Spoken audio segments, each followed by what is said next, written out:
Hey guys, welcome back to the Badger with me, the Badger guy. Today I'll be showing you how to use Netinstall to adopt a Mikrotik as a Badger, or provision as we say. You can do it with multiple different Mikrotiks. I've got one here. This is a RB 2011 ILIN. We've also got the RB915. It's quite a popular one that we used to use.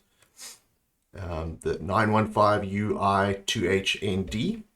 We also use the HAP AC2, which is quite a good one at a good price, and it's got quite a good CPU inside it as well. Today I'll be using this one as an example. First things first, we're going to need to set up a couple of things. Firstly, we'll go through into our Unity partner. You'll go to adopt.net Badjr, and you'll go to download your firmware. Now, this firmware is based on which Mikrotik you have. You could go and see which one you need based on your model. In this case, I think this one is the MIPS-PE Mikrotik. We're going to download that. And then you're going to need your Badjr script as well. You'll also need Netinstall. You can download it from here. And the version that you'll get from here is 7.16, which will work, but it's always recommended to use the latest version of Netinstall, which you can get from here, which I have downloaded. So I'm going to open that up.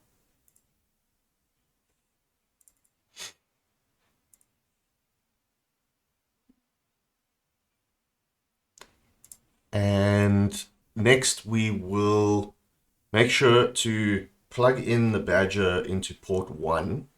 So port 1 on the Badjr is going to go into a network cable.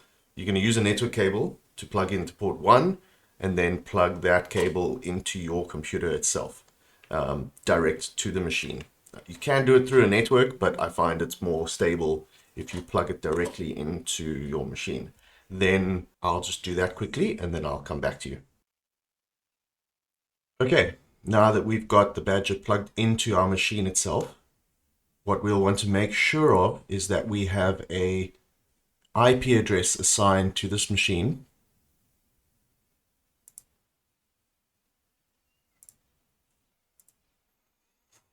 Which will be static to allow for us to use Netinstall. We're going to give this one, just any IP address will do, but in this case I'm going to make it go. It doesn't need a gateway.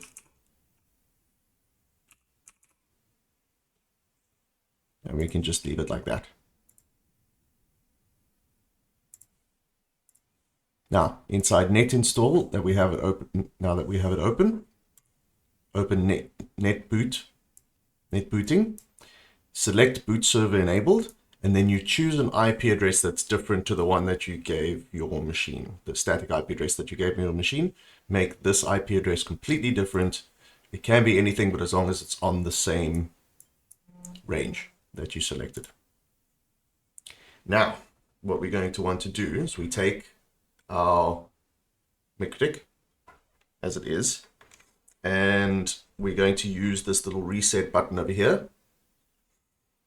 I'm going to hold down the reset button. You can use a paper clip, a toothpick in my case, and we're going to plug the power cable into the Mikrotik while holding that reset button down. Do that now.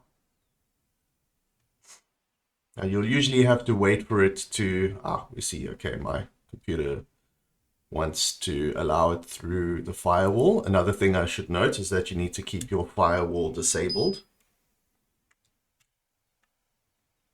Try that again, I missed the button. You want to keep your firewall disabled and disable any antivirus that you have on your machine.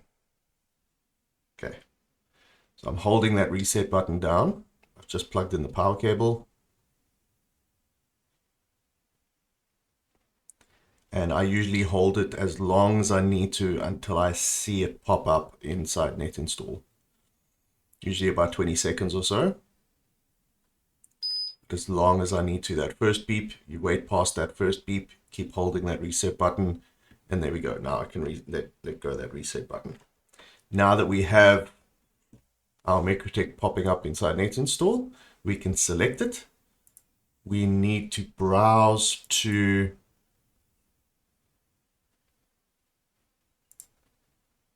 our downloads where we have our firmware, and we're going to select the latest one. Now, depending on your Mikrotik, you will have different firmwares, but this Netinstall will only allow you to pick the one that's correct.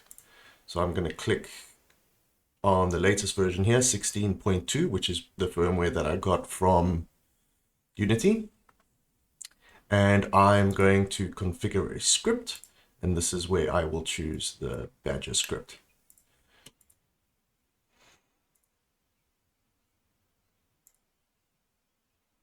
And here is my Badjr script.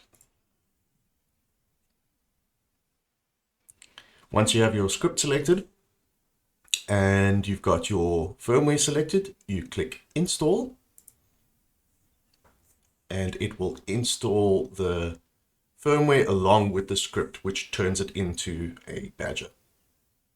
If that goes through successfully on your .NET Badjr page, as long as the Badjr is plugged into a network that has DHCP, in which case it can reach the internet, it will start knocking on your .NET Badjr page.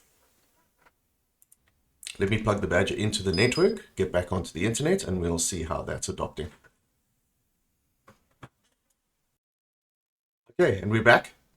One thing I forgot to mention, if you don't see it knocking, especially if this is a new Mikrotik, you will have to add a new NetBadger to your partner. So if this is a new Mikrotik that you've just provisioned, we're going to add it as a physical Badjr from the new NetBadger page, and we're going to add in the serial number 8157 081 E1.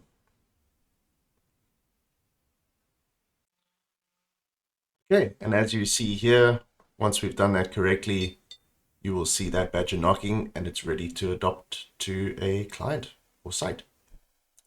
And there we go. Thank you very much for watching. Don't forget about our events coming up on the 21st and the 22nd of May. I will link our RSVP link below. Please fill out the form if you are in Cape Town or in Joburg and you want to come see what we're doing. Thank you very much.